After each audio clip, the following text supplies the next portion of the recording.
말씀해 보시면은 내 아들아라고 하는 이 부름으로 해서 두 번 내 아들아라고 하는 단어가 나옵니다. 여기 15절에 내 아들아라고 하는 말씀으로 시작을 하죠. 또 19절에서도 내 아들아라고 하는 이 명칭으로 말씀을 시작을 합니다.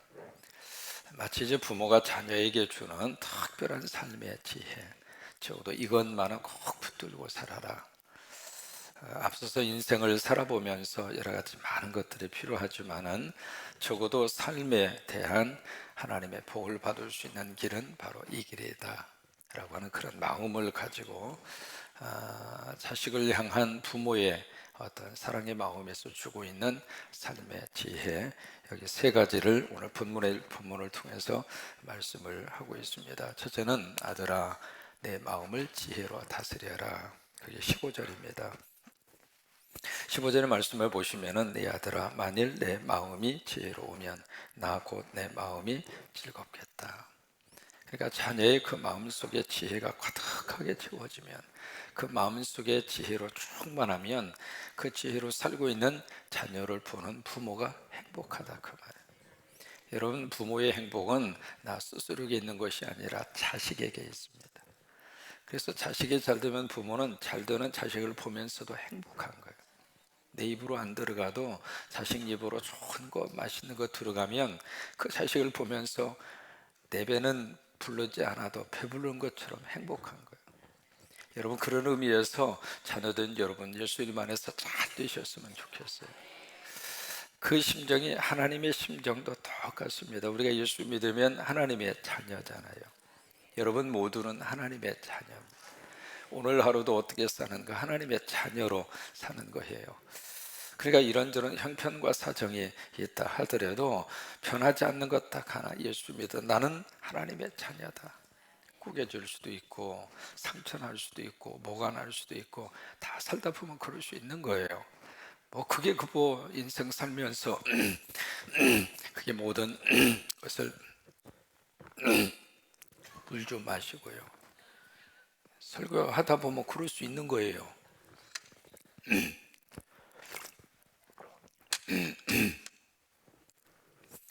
그건 뭐 크게 중요하지가 않아요. 중요한 것은 내 존재의 가장 중요한 근본이 예수 믿고 나 하나님의 자녀 됐다 그 말이에요. 여러분 어깨를 쫙 펴시고 당당하게 사세요. 크게 아멘. 다시 한번 크게 아멘.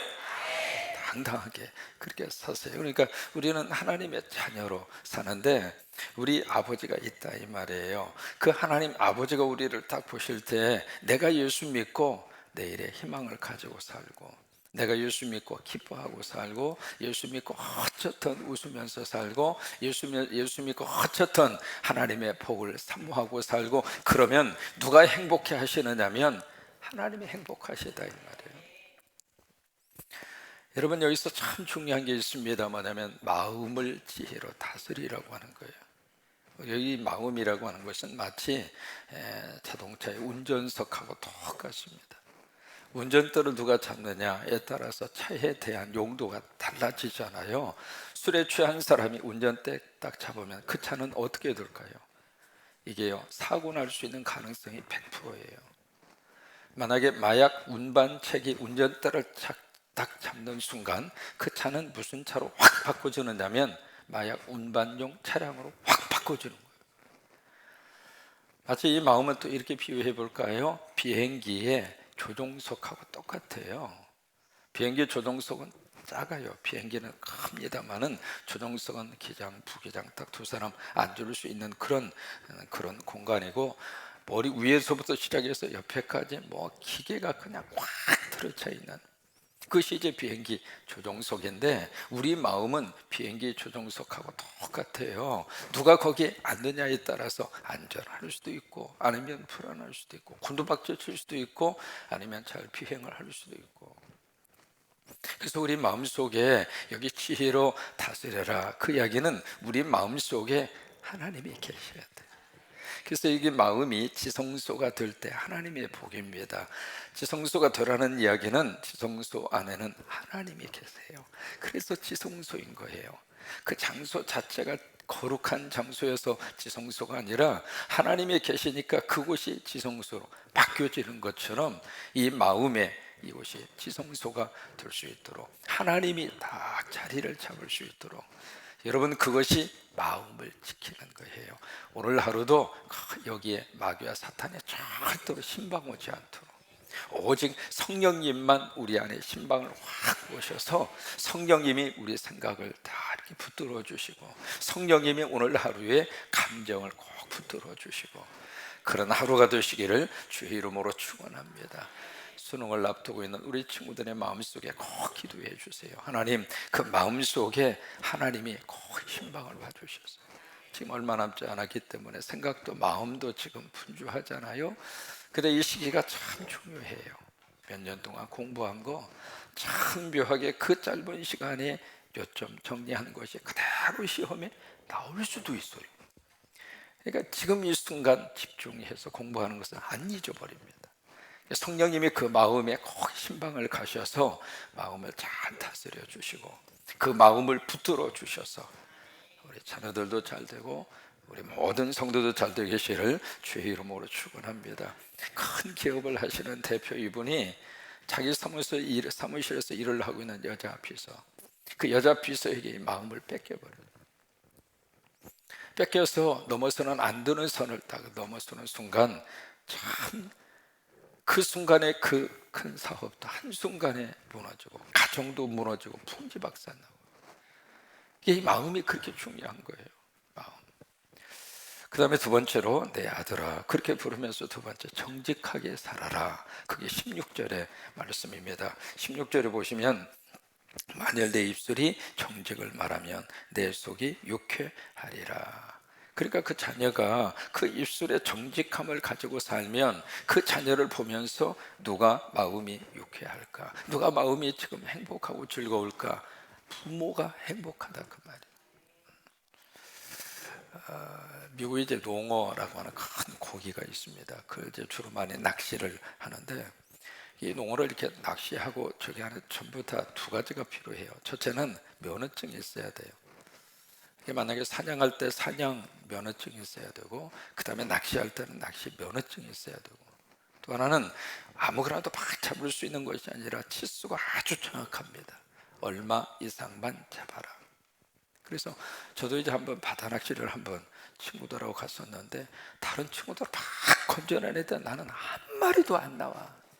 그래서 속으로 기도했어요. 주여 베드로도 어부고 그 배씨도 어부고 찰씨도 지금 어부 노릇을 하려고 와서 지금 모처럼 만에 한 마리 잡아보려고 하는데 광어를 잡으러 갔거든요. 안 나오는 거예요. 그러다 이제 다른 친구들 딱 건져내더니 드디어 내 낚시에도 묵직하게 딱 걸린 거예요. 주여 할렐루야 놀렐루야 딱 그러면서 막 열심히 그 낚시에 닐을 감았죠. 확 쥐어졌는데 내 생각에는 이 세상에 가장 큰 광어가 잡힌 것 같은 착각이 든 거예요. 그래서 신나게 막 이제 낚싯줄을 감는데 그 배 안에서 감독하는 사람이 꼭 있어요. 이 사람이 긴 이 작살 같은 것을 가지고 다니거든요. 다 가지고 오더니 거의 내 눈 앞에 광어가 그러니까 이제 배 밑에서 거의 모습이 이렇게 보이더라고요.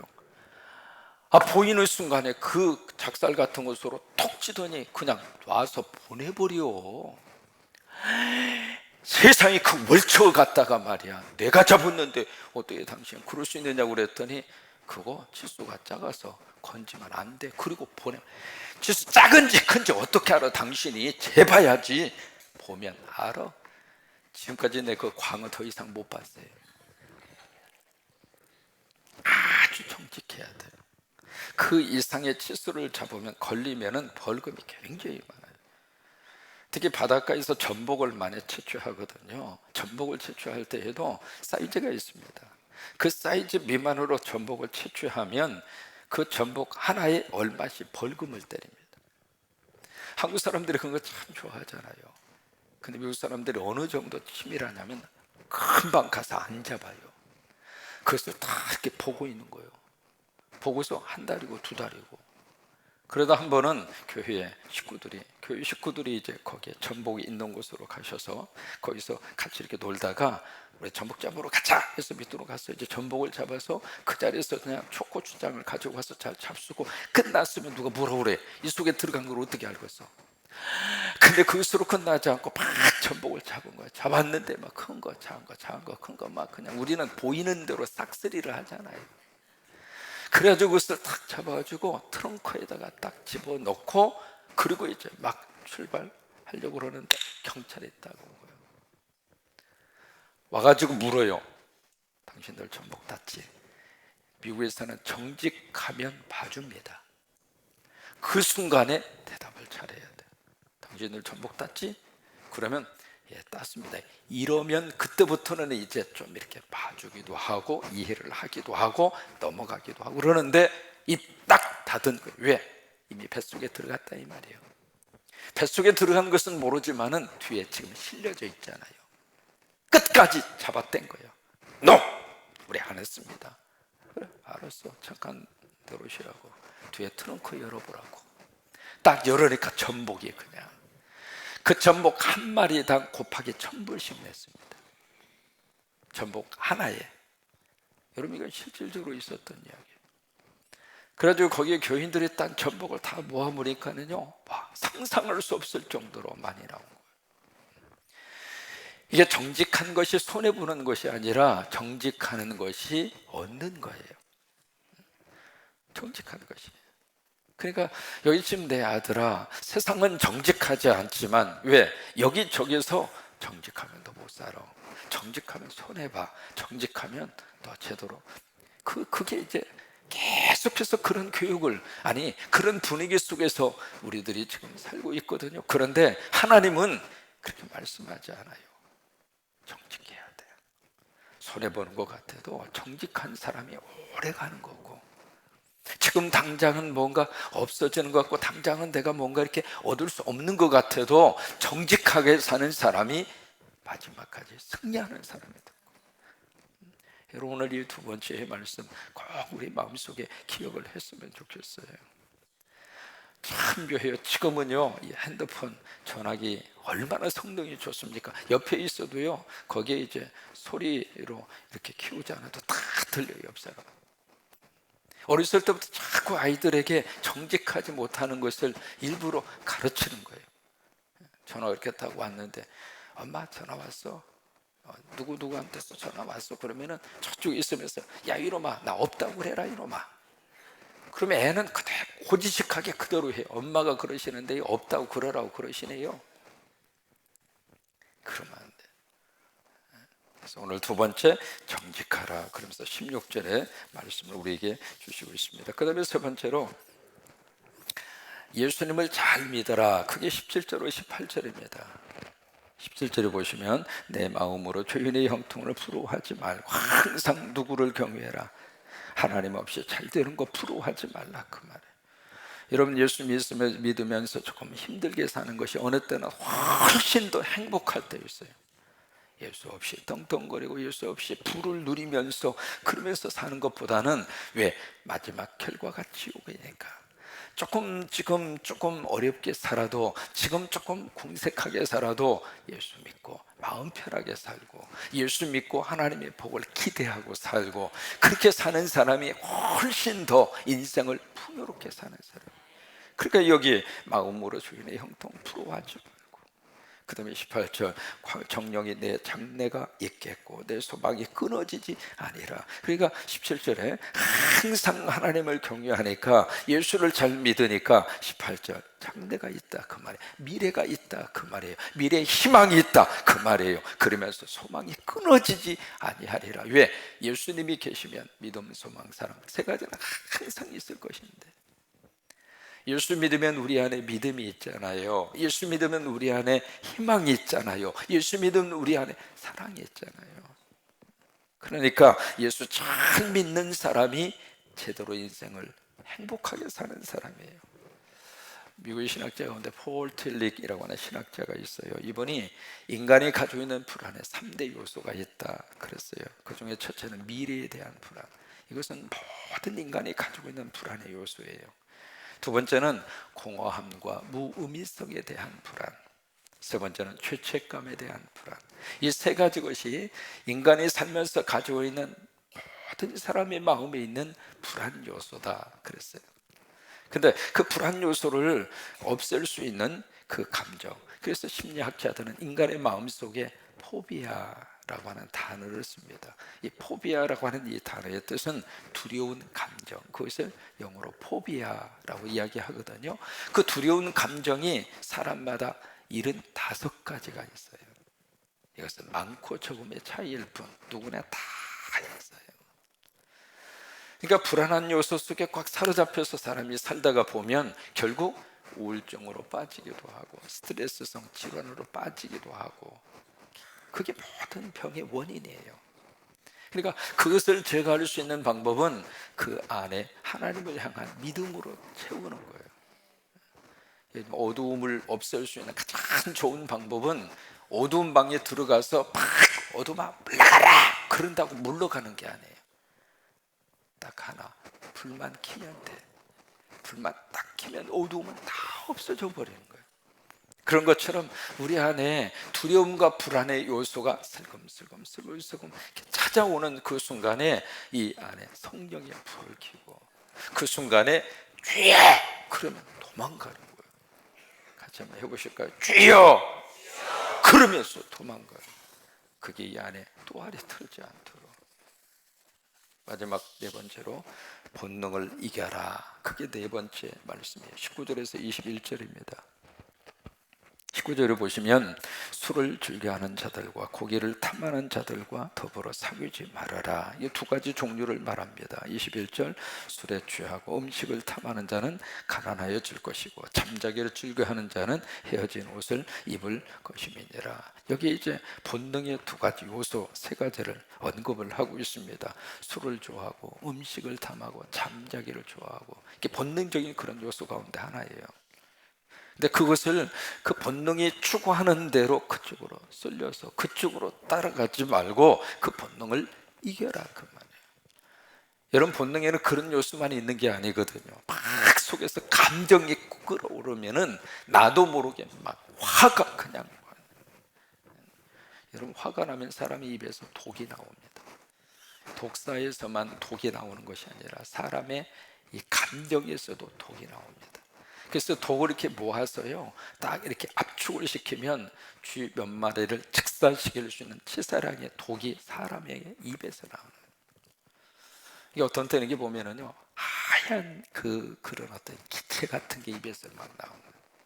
그러니까 그런 본능에 이렇게 갑자기 확 이렇게 휩쓸리다 보면은 나도 모르게 넘어서는 안 되는 선을 확 넘어버리는 거예요. 캐나다에서 실제로 있었던 일입니다. 한 젊은이가 어려서부터 너무 힘들게 살아. 부모로부터 학대를 받고 그러다가 어떻게 해서든지 내가 성공하리라 해서 이 양반이 자수성가를 해요. 그래서 이제 결혼도 하고 그러고 나서 그 아들도 생기고, 그래서 인생의 꿈으로 생각하는 것이 너무 고급스러운 최고급 스포츠카, 그게 그 사람 인생의 꿈이었어요. 그래서 이제 그것을 살 수 있을 만한 능력을 가지게 됐죠. 그래서 그 스포츠카를 딱 사서 차고에 딱 놓고 세상에 시간만 있으면 가서 막 닦아주고 안아주고 닦아주고 안아주고, 이게 처음 차가 생기면 사람이 헷가닥하는 거예요. 그래서 이제 그런 식으로 애지중지하면서 스포츠카를 다 이렇게 애지중지하고 있는데 어느 날 이상한 끄끄끄 소리가 나서 무슨 소린가 싶어서 가서 봤더니 5살 먹은 이 아들이 그 차 밖에다가 최고급 스포츠카 옆에서 날카로운 걸 가지고 낙서를 하고 있는 거예요. 그러니까 갑자기 이 아버지가 돌아버렸어. 그래가지고 옆에 있는 망치를 가지고 낙서를 하고 있는 그의 손을 갖다가 그냥 내려쳐버린 거예요. 내려 딱 쳐버리니까 순간적으로, 그러고 나서 이 아이를 들쳐갖고 병원에 딱 가서 결국 어떻게 했는가, 이 손을 잘랐습니다. 손을 자른 상태에서 이 아이가 정신을 차리고 나서 아버지의 얼굴을 보면서 손이 한쪽이 없어진 거예요. 그래서 이 손을 막 피우면서 아빠 미안하다고, 아빠 미안하다고, 아빠 내가 좀. 이 아버지가 얼마나 그 애한테 저기 했으면 그 상황에서도 아버지한테 아빠 잘못했다고 그런 거예요. 그러고 나서 이제 이 아버지가 집으로 왔어요. 집으로 왔는데 그날저날 이 아버지가 권총으로 자기 머리를 쏴서 자살을 합니다. 왜 자살을 했느냐면 집에 와서 스포츠카에 그 아들이 낙서를 한 그 글을 읽은 거예요. 그러다 뭐라고 아이가 낙서를 했느냐면 I love dad. 아빠 내가 사랑해. 그 스포츠카에다가 이렇게 써놔. I love dad. 그 글을 딱 보는 순간 내가 지금 무슨 짓을 했나. 그래서 자기가 견디지를 못하고 자기가 자기 스스로 머리에 총을 겨누어서 세상을 떠났어요. 이 사람이 여러 가지 많은 본능적인 것이 우리 안에 확 잠재적으로 있어요. 그것을 하나님께서 은혜 주셔서 잘 조절하고 잘 그것을 이렇게 컨트롤하고 그래야 우리가 하루를 살더라도 하루를 감사하게 살아갈 수 있고, 여러분 그럴 수 있습니다. 여러분 우리 모두가 여기 내 아들아 라고 해서 우리에게 주시는 이 네 가지의 말씀을 꼭 기억을 하고 오늘 하루도 그렇게 복되게 사셨으면 좋겠어요. 내 아들아 마음을 지혜로 다스려라. 우리 마음을 꼭 하나님이 이 마음이 운전대를 잡으실 수 있도록 그렇게 해라. 두 번째는 아들아 정직하게 살아라. 손해보는 것 같아도 어리숙한 것 같아도 뒤처지는 것 같아도 정직하게 사는 사람이 끝까지 가는 사람이다. 세 번째로 예수 잘 믿어라. 하나님을 경외해라. 그것이 결국 마지막 승리할 수 있는 비결이다. 네 번째로 본능을 뛰어넘어라. 본능에 사로잡히지 말고 본능을 이겨라. 네 가지의 말씀이 오늘도 보게 되시기를 주의 이름으로 축원합니다.